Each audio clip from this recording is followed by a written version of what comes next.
Mavs fans, welcome into today's show. And if you are a die-hard Mavs fan for life, I want you to spam it down in the comment section below. We want to see just how many Mavs fans we have, so type MFFL. And if you find yourself typing MFFL in the comment section right now, then I want you to hit that subscribe button on our new Mavs only channel at youtube.com/allthingsmavs. You're not going to want to miss a thing we have over on that channel. Now let's get into today's video.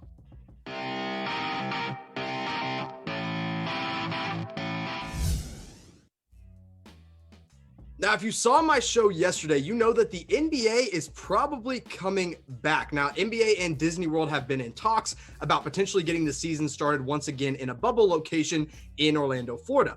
Now, how this pertains to the Mavs, well, Rick Carlisle said yesterday that he is extremely optimistic that there will be a return of the 2019-2020 season. And if Carlisle's optimistic, I think we can be optimistic because Carlisle is not the most optimistic head coach we know.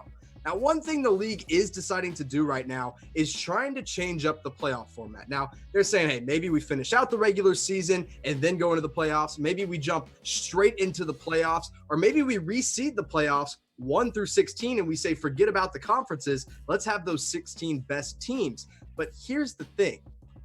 The NBA, if they decide not to reseed it and they say, hey, we'll go straight to the playoffs, we'll go east-west, the Mavs are in the playoffs right now. I mean, they've got the 7th seed locked up. But here's the only problem. 1 through 4 in the Western Conference goes the Los Angeles Lakers, the Los Angeles Clippers, the Denver Nuggets, and the Utah Jazz. Why is that a problem? At number 2 with the Los Angeles Clippers, that's who the Dallas Mavericks are going to face as the number 7 seed. 5 through 8, you got the Oklahoma City Thunder, the Houston Rockets, and then there we are, the Dallas Mavericks, followed by the Memphis Grizzlies at 8. So if they say, hey, we're going straight to the playoffs, Mavs aren't going to be able to avoid the Clippers, not only if it's east-west, but even if the NBA decides to reseed 1 through 16, it unfortunately falls that the Mavs are playing the Los Angeles Clippers, the one team I would least like to see in the playoffs. However, we should be getting some playoff basketball soon. And if we are, you're going to want to rep your favorite team, aka the Dallas Mavericks. And luckily, Fanatics is hooking you up with some super cheap jerseys right now. When you go to chatsports.com/Mavs jersey, you can get jerseys as low as $52. You want a Luka Doncic jersey? Go get yourself one. You want a Kristaps Porzingis jersey? Go get yourself one. Maybe you want one of the new city editions or the statement edition jerseys, which I don't have yet. That's what I'm about to treat myself to. I'm about to log off once I get off this video and go get one of those jerseys over at Fanatics. Or maybe you want to rep the GOAT, Dirk Nowitzki. These jerseys are super cheap. They're flying off the shelves. You're going to want to go order one right now. Chatsports.com/Mavs jersey. Now let's keep talking about the Clippers here because one way or another, if we go straight to the playoffs, that's who the Dallas Mavericks are facing. And this starting 5 is one of the strongest starting 5s in the league. Patrick Beverley and Paul George is the backcourt with Kawhi Leonard and Marcus Morris as the 2 forwards, and then Ivica Zubac in the middle. Now, of course, they have Montrezl Harrell and Lou Williams coming off the bench, 2 guys that are scary 6 men. But the Mavs already match up against this starting 5 pretty poorly because they've got 3 wings that can score the ball really well in Paul George, Kawhi Leonard, and I'd consider Marcus Morris a wing as well. And then you look at what the Mavs are putting out on the floor. Now, this is a great starting 5. I love what the Mavs have. This high-powered offense with Luka Doncic, Seth Curry, Tim Hardaway Jr., Dorian Finney-Smith, and Kristaps Porzingis. But look at that lineup, and you tell me, who's going to guard Kawhi? Okay, we got Dorian Finney-Smith. Sure, that's great. Now who's going to guard Paul George? Tim Hardaway Jr.? I don't think so. Seth Curry? Definitely not. Marcus Morris? Who's checking him? Kristaps, I guess? Okay, then who gets Zubac? It's a very matchup nightmare for the Dallas Mavs, and the 2 guys I'm most worried about are Kawhi and PG. Now, Kawhi this year, when healthy, plays at an MVP level. 26.9 points per game, 7 boards, and 5 assists, shooting the 3-ball pretty well at 36.6. Now, Paul George, on the other hand, is definitely having a bit of a down year compared to what he's had these past couple of years in Oklahoma City and with the Pacers, of course.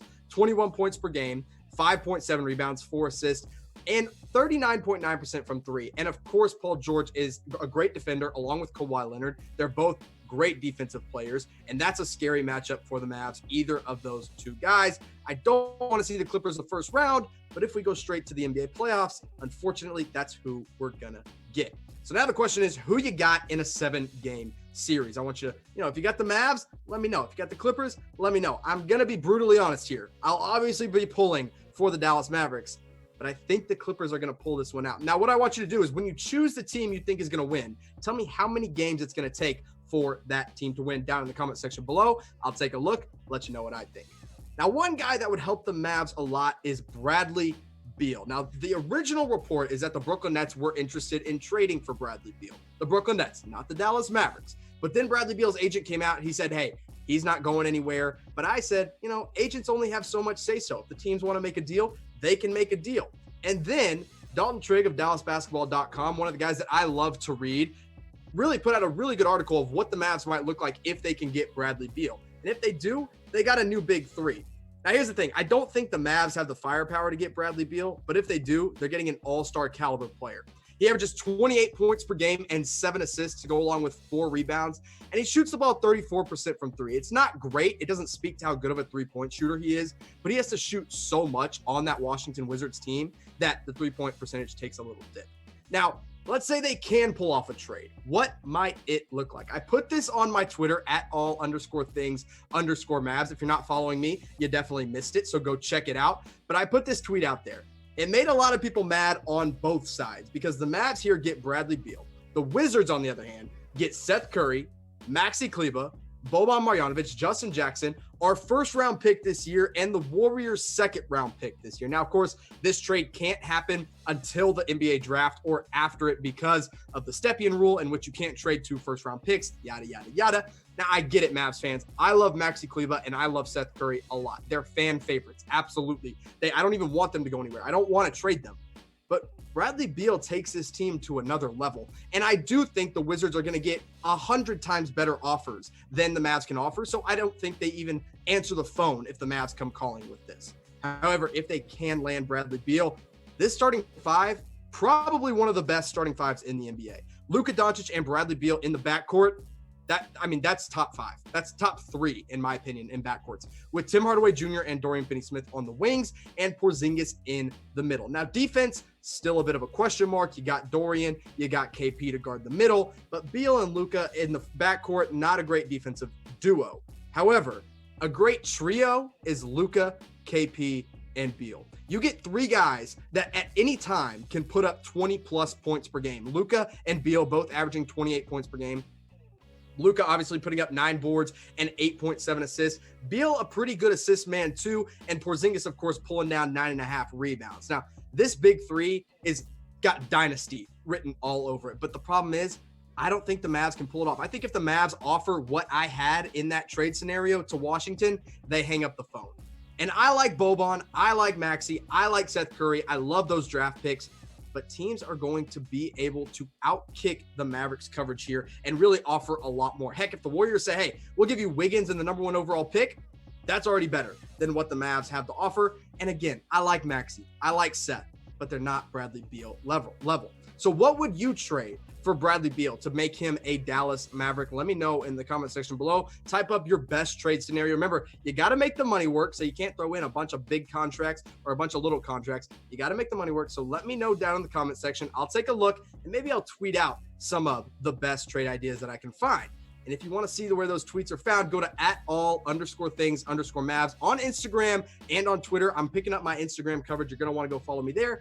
And I also made a TikTok for those of you guys that are out there on TikTok, posting highlights, posting videos from Chat Sports on there. That's @allthingsMavs on TikTok, and then Instagram and Twitter @all_things_Mavs. Don't miss a single thing.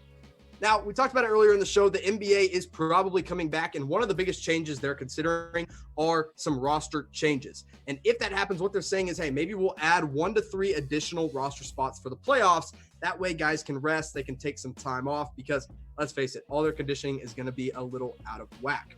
Another thing that's interesting, and this one really pertains to the Mavs, I think, 2-way players might be activated during the NBA playoffs. And if that's the case, the Mavs have got 2 really good 2-way players. One of those guys is Antonius Cleveland. Of course, he played for the Mavs back in 2018 on the regular season roster, back in a really weird year for the Mavs. And then he got hurt, but he comes back, dominates the summer league, and I think he could add a lot of depth to this Mavs team as a wing. Now, he's still really young. You can play him at the 2. You can play him at the 3. He's a good defensive guy, and he can finish well around the rim.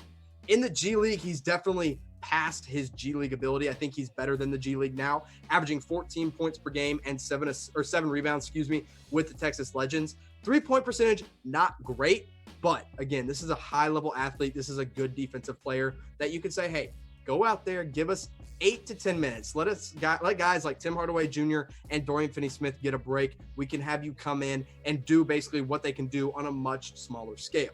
But the guy who excites me more than Antonius Cleveland is the rookie out of Penn State, Josh Reaves. Of course, he went undrafted in last year's draft, and the Mavs signed him to a summer league deal.